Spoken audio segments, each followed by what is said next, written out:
Bienvenue à Semolina Pilchard.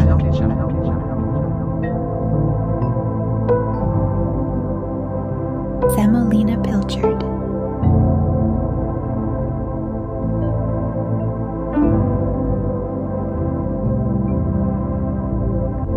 Reality checks are tests you perform in your daily life to train your mind to question the reality of your surroundings. When you perform these checks while dreaming, they can help you become aware that you are dreaming and initiate a lucid dream. Breathe through a closed mouth. In a waking state, you cannot breathe through a closed mouth. However, if you can do it while you're dreaming, it's a sign that you are in a dream. Pushing a finger through a palm. Similarly, you cannot physically push your finger through your palm in reality. If you can do it while dreaming, it's a clear indication that you are in a dream.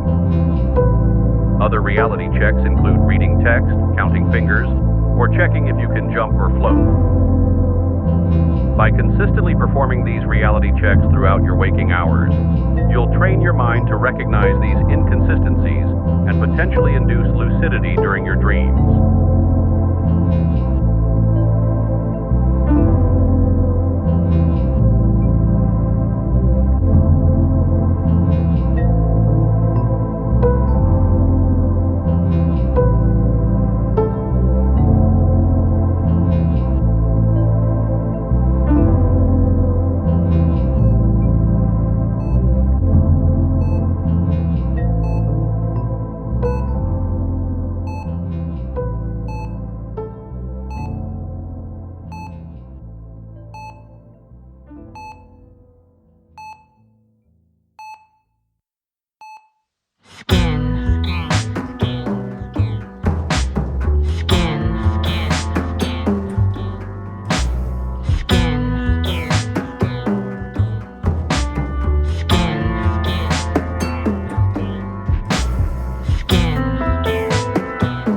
My will be done.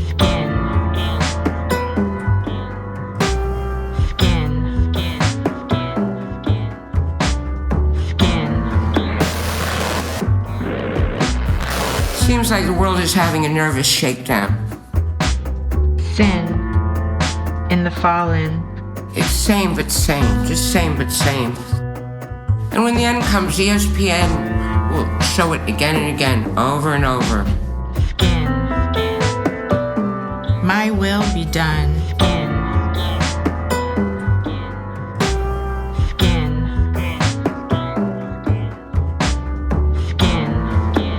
Sharpening my focus till out of reach.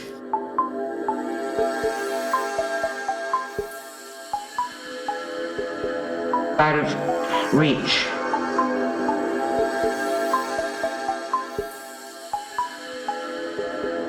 Out of reach.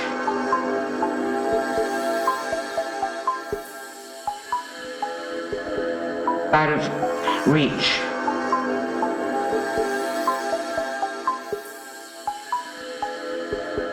Out of reach. Golden flecks swimming in his iris. Will not be stoned. What is it? You can't tell what I like? Push the limits of creativity, integration of your own.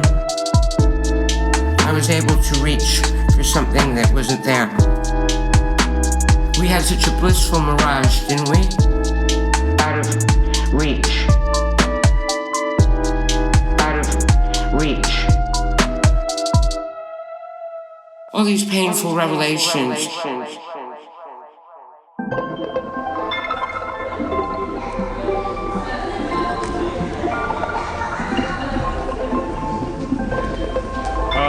How are you doing today? Would you like a room?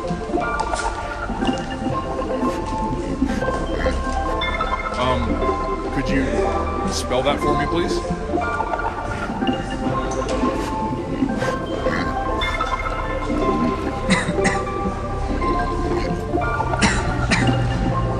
Okay, Mr. Pritchard, third door on your right. Enjoy your stay and let me know if you need anything else. Unfortunately, the pool is closed. Sorry about that.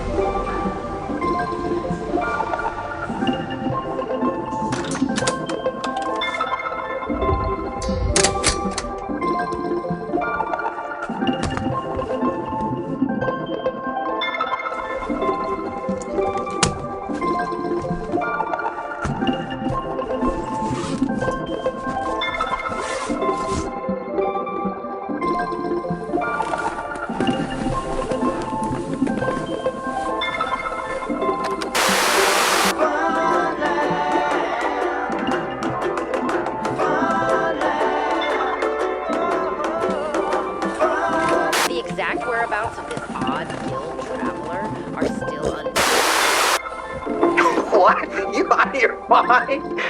You're going to hurt some people. You're going to hurt some people. You're going to make people distraught.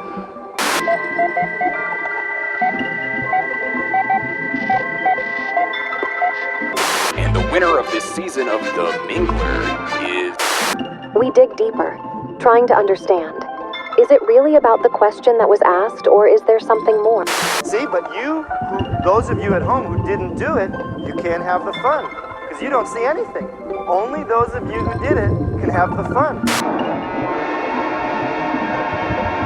Well, are you all comfortable now? Yeah, are you? Well, are you all comfortable now? Yeah, are you? Well, are you all comfortable now? Yeah, are you? Well, are you all comfortable now? Yeah, are you?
The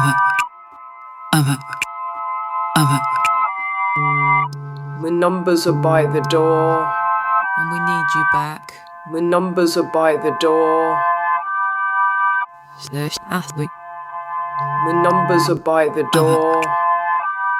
The numbers are by the door. The numbers are by the door. And we need you back. The numbers are by the door. If this is a dream, we need you back. Who are you? The numbers are by the door. The numbers are by the door. The numbers are by the door. I am you, and we need you back. The numbers are by the door. And we need you back. The numbers are by the door.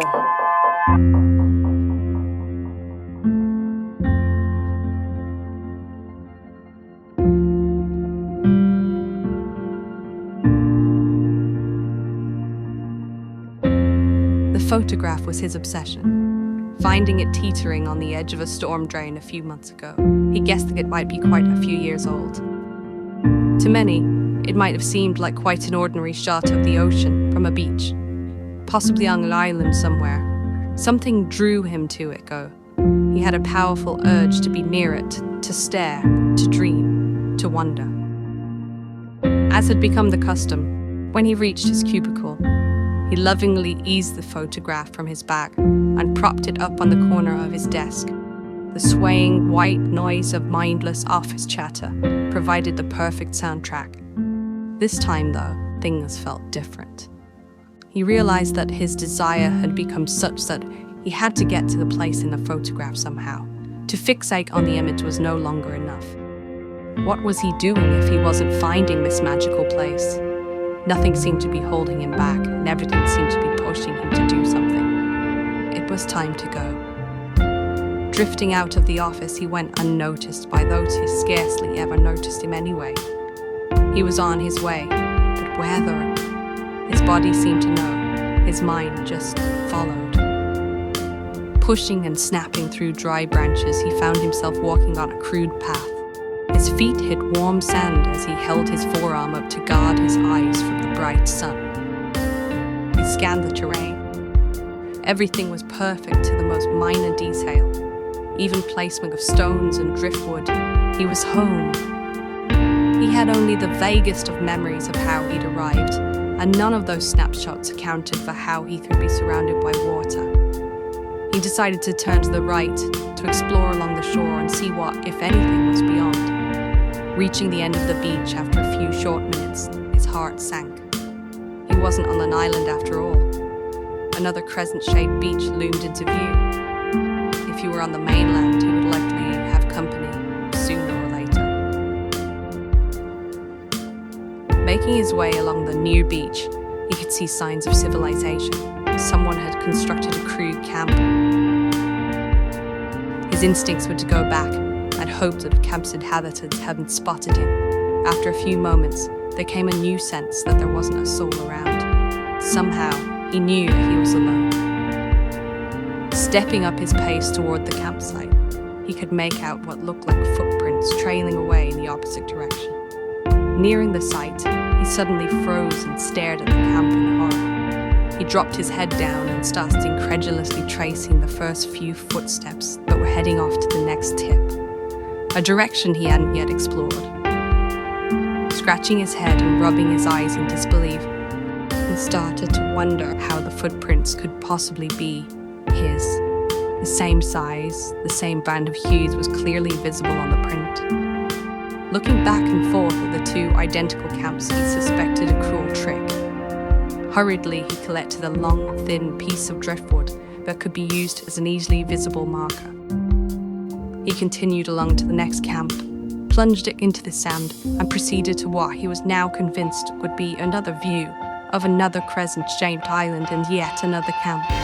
He glanced back to the camp and behind him and saw the same camp and the same marker, a mirror image. The sun stayed where it had always been and never moved. No evenings, nights, mornings, the days that followed were filled with frantic experiments and discoveries. all leading to the same conclusion. The island was inescapable. You simply looped back until the other end of the island when you walked off to each side.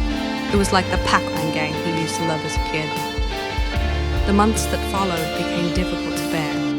His beloved island, his dream come true, had become a living nightmare, a cruel joke that could be shared with no one. Despair reigned. Yangda had subsided by now. He had grieved for himself and made peace with his fate.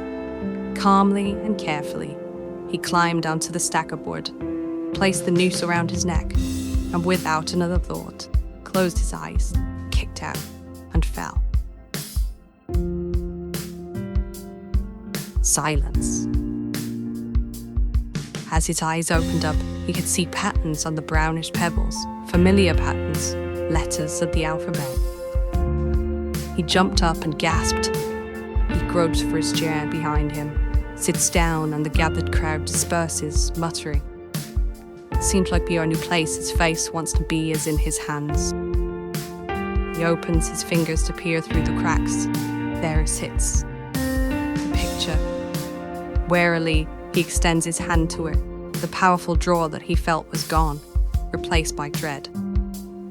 With a swift, icky flick, he sends it spinning into the box marked Shred. Now, who would throw away such a thing? I can kind of envision maybe one person with a lot of machines, tapes, and electronic setups, singing or speaking and using machines.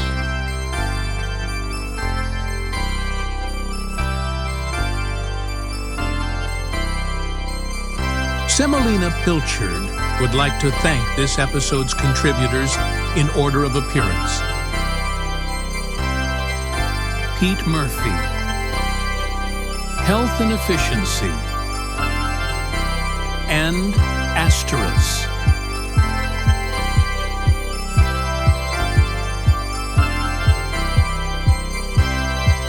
If you have unpublished audio art that you would like to contribute to the podcast, please email semolinapodcast@gmail.com or message Semolina Podcast on Instagram. Further information can be found in the show notes. Thank you.